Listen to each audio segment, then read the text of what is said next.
तो अमेरिकी घेराबंदी कैसे कर रहा है चीन, ये समझिए। हालांकि देश छोटे हैं लेकिन स्ट्रैटेजिक इनकी इंपॉर्टेंस तब बढ़ जाती है जब चाइना यहां पर अपने बेस बनाता है, मिलिट्री बेस।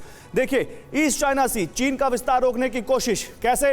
येलो सी में बाइडेन ने साउथ कोरिया का दौरा किया, उसके बाद जापान में वो हैं इस वक्त जहां पर क्वाड की बैठक होनी है। ईस्ट चाइना सी और साउथ चाइना सी दोनों के लिए बहुत इंपॉर्टेंट है ये। इसके बाद समंदर में अमेरिका का 7th फ्लीट एक्टिव है जो ईस्ट चाइना सी में जापान के पास है।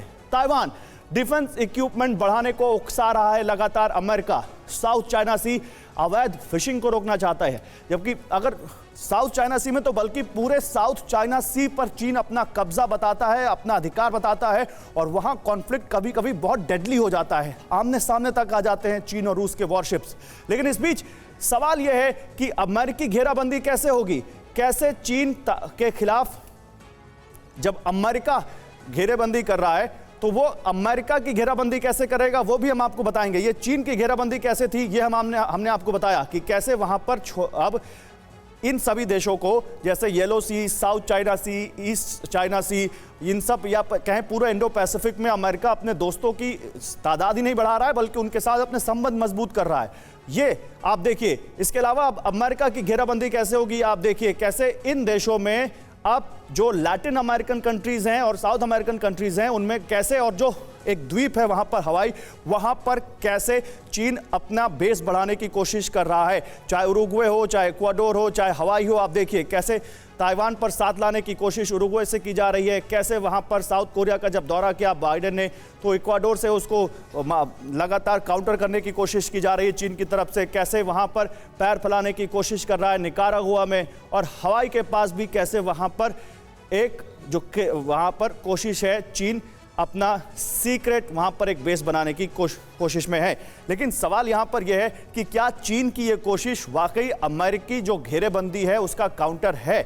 ग्रुप कैप्टन बैनर्जी साहब, क्या आपको लगता है कि एक काइंड ऑफ जो एक कोल्ड वॉर थी सोवियत एरा के टाइम या कहें रशिया और अमेरिका के बीच थी, वो कोल्ड वॉर अब रशिया और अमेरिका से ज्यादा अब शिफ्ट होती जा रही है अमेरिका और चाइना के बीच, और ये सारी कवायद उसी का हिस्सा है। शिफ्ट होने नहीं जा रही, तो ऑलरेडी शिफ्ट हो चुकी है। आजकल जो कोल्ड वॉर है अमेरिका और रशिया, यूएस और चाइना के बीच में ही है।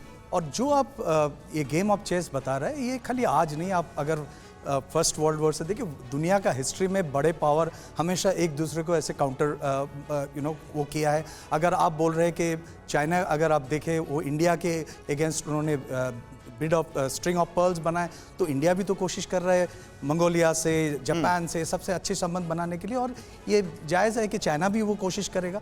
लेकिन क्वेश्चन ये है कि आपको एक चीज़ समझना बहुत ज़रूरी है कि चाइना का जो समुद्री जो पावर है उसमें वो इतना आसान नहीं है, क्योंकि चाइना के जो आप समुद्र से जैसे ही निकलेंगे उसके पास सारे जो है एक भी दोस्त उनका देश नहीं है, whether it is Japan, Taiwan, Philippines में अभी थोड़ा सा बदलाव आ रहा है ये तख्ता पलटने के बाद।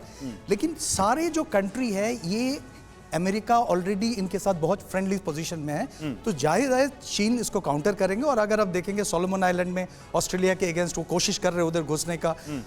सो ये एक नॉर्मल प्रोसेस है। नॉट ओनली सोलोमन, अब तो किरिबाती की भी बात आ रही है कि किरिबाती से भी बात चल रही है उनकी। ये एक प्रोसेस है और आने वाले दिनों में ये आप ज्यादा देखेंगे। लेकिन जैसे मेजर जनरल ने कहा है, यूक्रेन और ताइवान दो अलग देश है, दो अलग राष्ट्र के बीच में कॉन्फ्लिक्ट है, और ये दोनों में कोई पैरेलल नहीं आना चाहिए। जबकि दोनों कॉन्फ्लिक्टिंग सिचुएशन में है, लेकिन ये दोनों बहुत अलग देश है। ठीक है। परवाह देश की, सोमवार से शुक्रवार रात 10 बजे TV9 भारतवर्ष पर।